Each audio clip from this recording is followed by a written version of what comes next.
హరీషన్న జన్మదిన సందర్భంగా ఇక్కడికి వచ్చిన మన ప్రతాపన్న గారికి, రాయన్న గారికి మరియు మన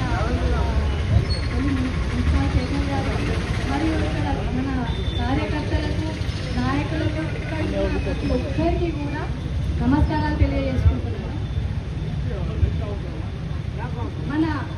మన తెలంగాణ ప్రజల హృదయాల్లో ప్రత్యేక స్థానాన్ని తెచ్చుకున్న మన తన్నీరు హరీషన్నకు జన్మదిన శుభాకాంక్షలు తెలియజేసుకుంటున్నాను.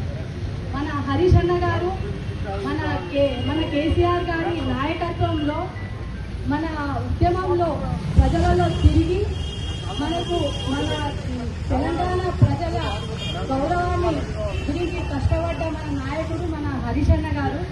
మన హరీషన్న గారిని ప్రజల మనిషి అంటారు. ప్రజల్లో పనిచేసే మనిషి.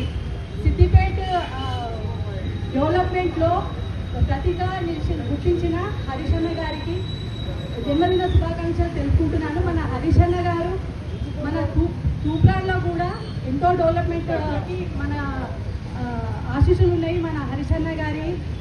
అలానే కాకుండా మిషన్ భగీరథ కానీ, సాగునీటి ప్రాజెక్టులు కానీ, ఇలాంటి ఎన్నో అభివృద్ధి పథకాలు ప్రజల సమస్యల కోసం పోరాడిన నాయకుడు మన హరీషన్న గారు. మన హరీషన్న గారు ఇలాగే నిండు నూరేళ్ళు చల్లగా ఉండి మన తెలంగాణ ప్రజలకు ఒక గొప్ప అభివృద్ధి, మన తెలంగాణ ప్రజలకు గొప్ప అభివృద్ధిలో ఒక ముందుకు ఉండాలని కోరుకుంటూ మరొకసారి మన హరీషన్నకు జన్మదిన శుభాకాంక్షలు తెలియజేసుకుంటున్నాను. ఇప్పుడు